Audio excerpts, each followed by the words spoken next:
que llamábamos un elemento corto, que cuando está sometido a carga axial, o sea que la carga actúa exactamente en su centroide, nos produce como reacción esfuerzos netos de compresión, que fácilmente nosotros los podemos calcular como esfuerzo igual a fuerza sobre área.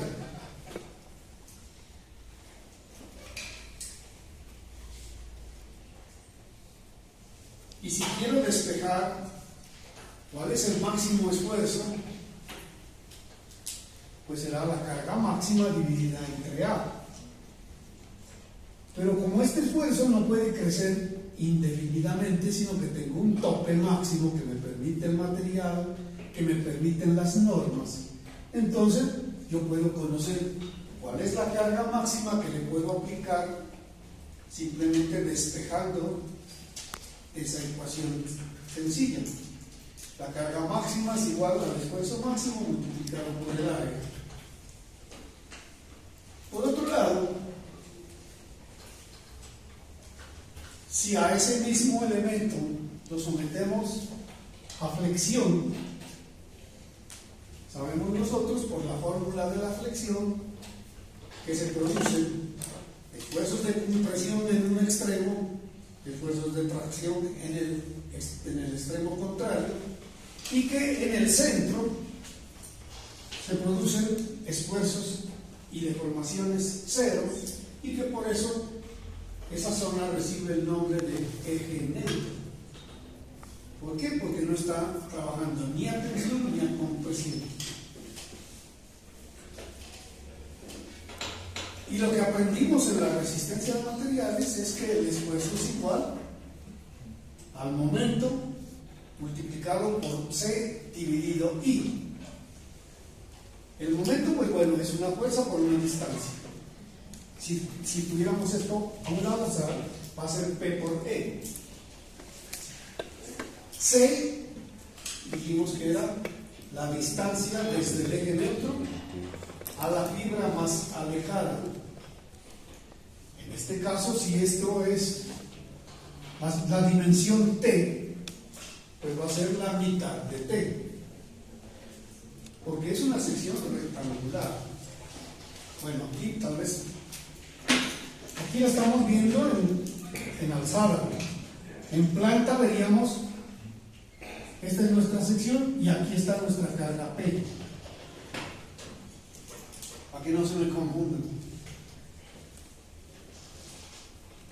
Y entonces, del un lado hay un esfuerzo de compresión, del otro lado hay un esfuerzo de tensión. Aquí, por convención de signos, se toma positivo compresión, negativo tensión. En otros textos y en otras finalidades se toma al contrario.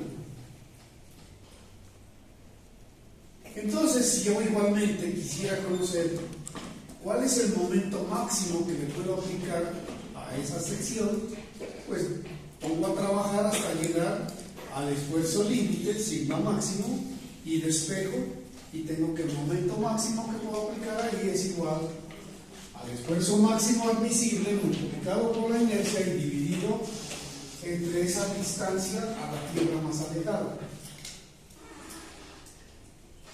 Ahora el asunto es que las dos cosas van a funcionar simultáneamente. ¿Qué pasa si tengo esto? Bueno, este es lo mismo que teníamos aquí. Visto en perspectiva, es la carga aplicada en el centroide y que ya sabemos nos produce esfuerzos uniformemente repartidos en toda el área. Mientras que cuando nuestra fuerza actúa con una excentricidad E, quiere decir que esa fuerza está desplazada en una dirección, una magnitud E, y que por consiguiente nos produce esfuerzos más grandes en un lado, esfuerzos más pequeños del otro. Si es que acaso no llegan a invertirse. Y nosotros lo que tenemos que mirar es que este esfuerzo ya viene como P sobre A más el efecto del momento. Es decir, ahí están actuando en conjunto. La carga axial más el momento, y ese sería el esfuerzo. Igualmente, si ponemos a trabajar hasta que llegue a su esfuerzo máximo admisible, puedo despejar cuál es la carga máxima. Y entonces tenemos que esa carga máxima pues será el esfuerzo admisible dividido entre esa relación 1 sobre A más la excentricidad por 6 sobre I. Este fue el ejemplo que resolvimos en una clase anterior.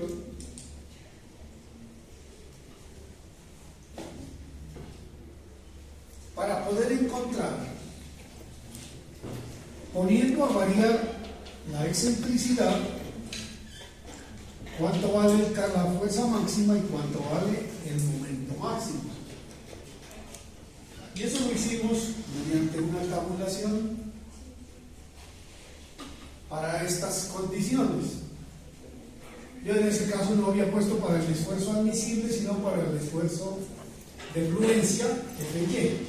El esfuerzo admisible lo vamos a trabajar ahora con 2.500 kilogramos fuerza por centímetro.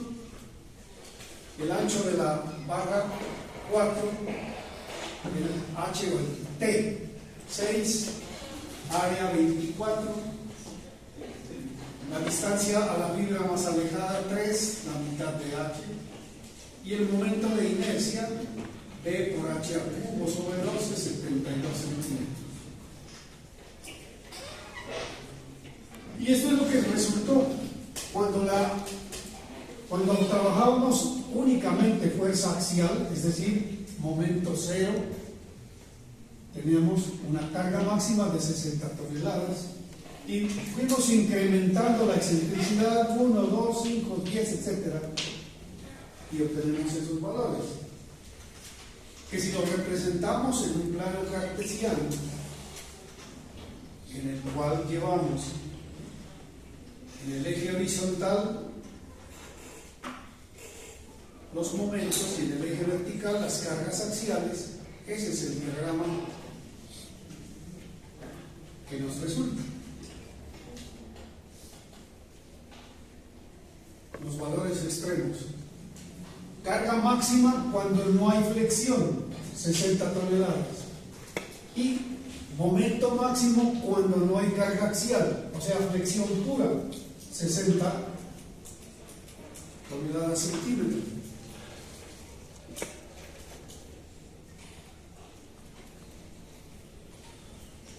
Eso es lo que sucede en ese elemento homogéneo.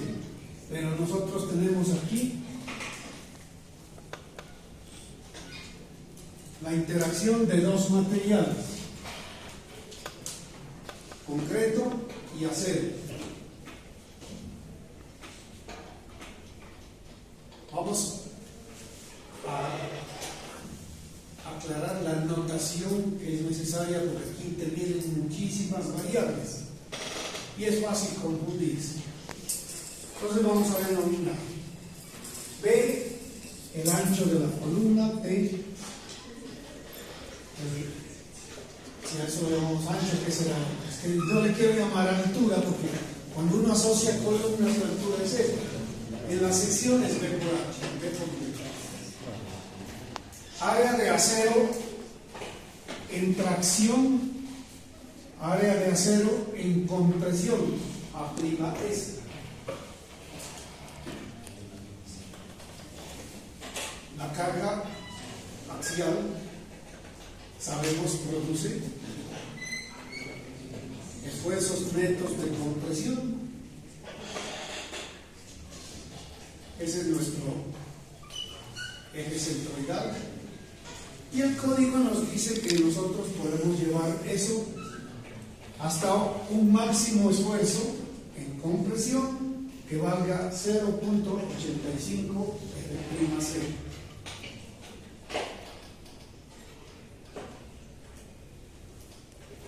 Ahora, si aquí ponemos un momento flector, ya sabemos nosotros que eso nos trae como consecuencia un diagrama de esfuerzos de esa naturaleza. Compresión de un lado, tensión del otro. Yo aquí he simbolizado azul en compresión, rojo en tensión.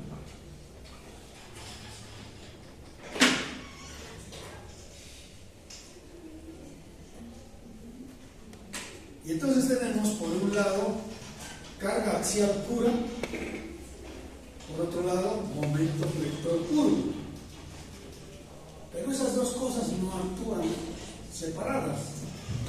Y entonces nuestro propósito es mirar qué sucede cuando se suman esos dos efectos.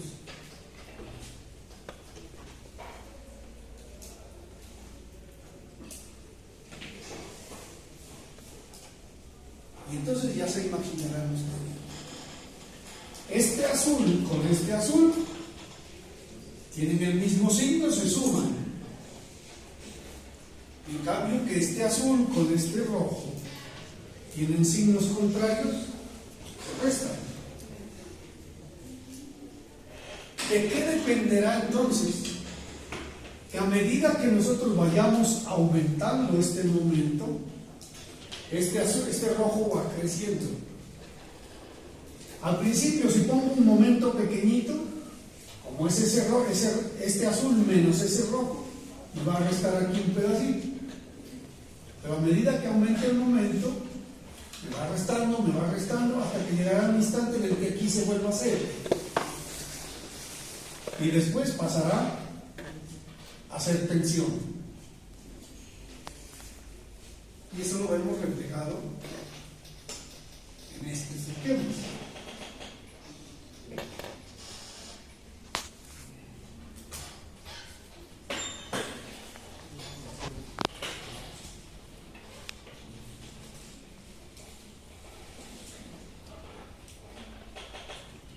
Para esa que es la condición general, el código me dice, ¿se acuerdan del método de Whitney para la flexión? Que nos decía que podemos reemplazar los esfuerzos en compresión por un rectángulo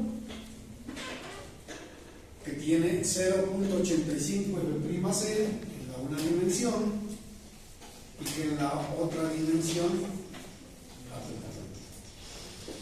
Bueno, entonces aquí ¿qué fuerzas actúan?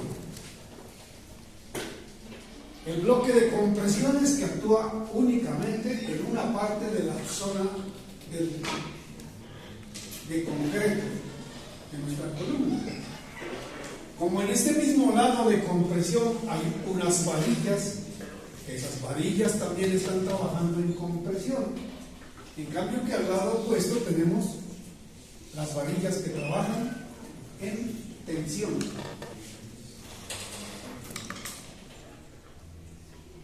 Y entonces nuestro propósito es obtener una serie de puntos que nos digan para cada situación cuánto vale la carga nominal y cuánto vale el momento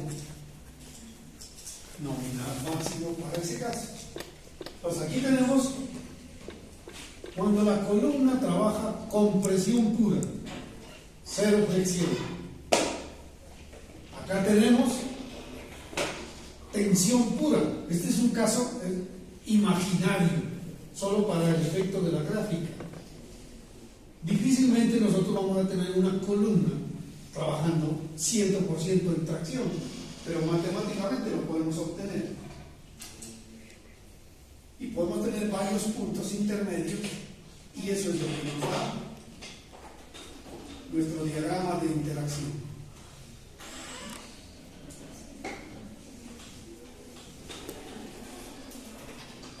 Y habíamos dicho que en estas condiciones, una vez que tenemos cómo es el comportamiento de nuestra columna, para analizar cualquier situación en particular. Si un par de valores, P sub n y M sub n, está dentro de esta área, quiere decir que la columna lo soporta. Si está en el límite, pues está en el límite, y si se sale de aquí, pues quiere decir que ya estamos en falla.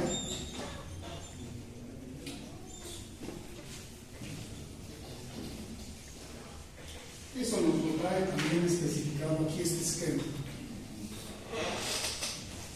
Aquí está, punto A, compresión pura.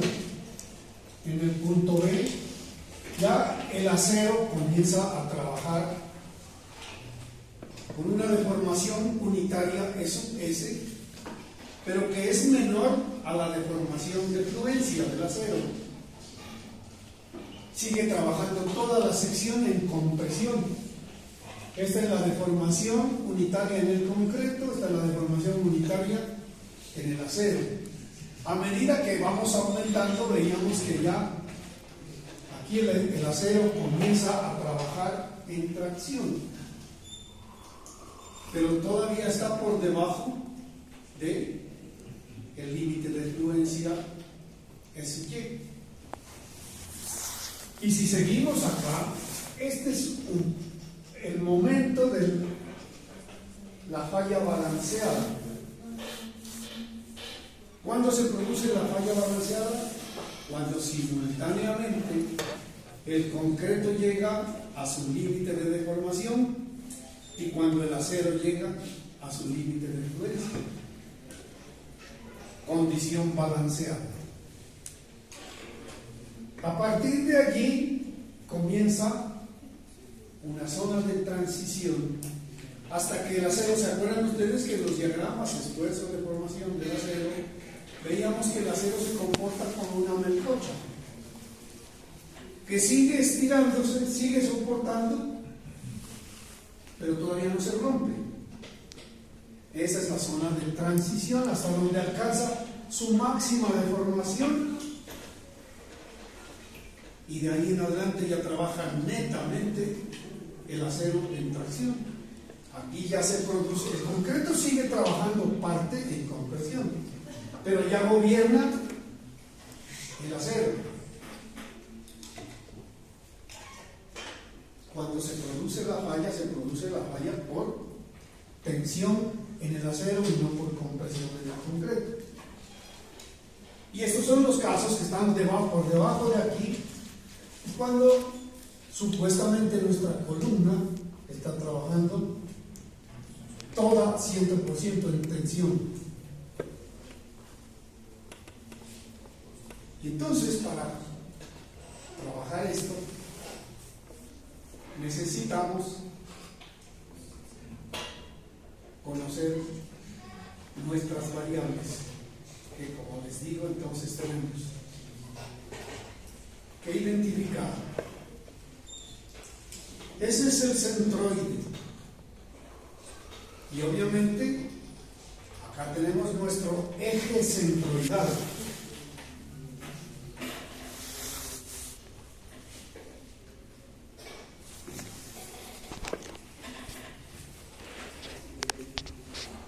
Ahora sí, dependiendo de qué tan grande sea ese momento,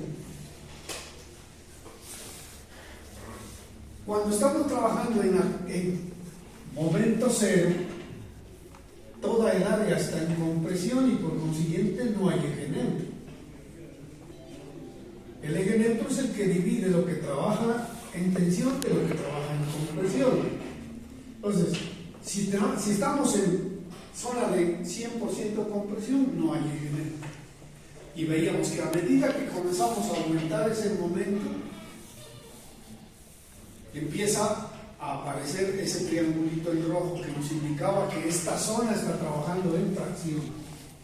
Yo he puesto aquí como que si tuviéramos aquí un eje neutro. A medida que voy aumentando ese momento, ese eje neutro se va desplazando.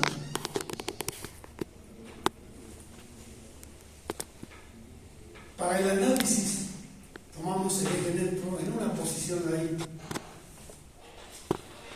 Y recordando lo que nos decía la norma, si le llamamos C a la distancia que hay del eje neutro a la fibra más alejada en compresión, eso es lo que estoy mostrando aquí.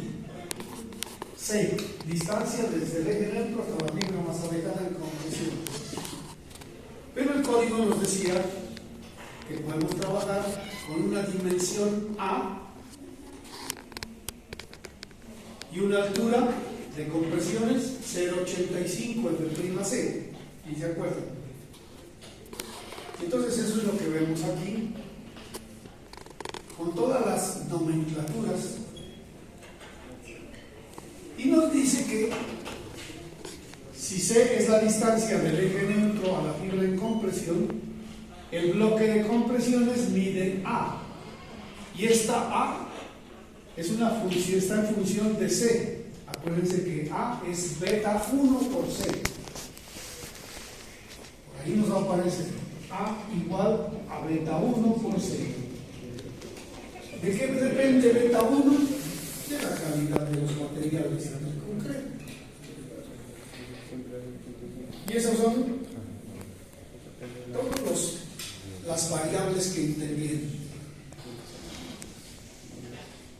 Tamaño de la sección: ancho B, largo T, recubrimiento del eje de aceros D', peralte efectivo D, eje centroidal T medios, distancia del eje neutro a la fibra en compresión C, dimensión del bloque de compresiones A, área de acero en reacción A sub S, área de acero en compresión A' sub S, y lo que ya conocemos de materiales, F'(C), F'Y, módulo de elasticidad del acero, deformación unitaria del acero, deformación unitaria del acero, el uno era en tracción, el otro es en compresión, y la deformación unitaria del concreto.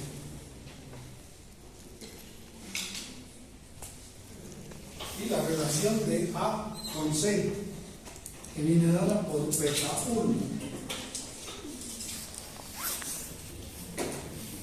Por ahora entonces nos quedamos con las nomenclaturas que nos acabamos viendo.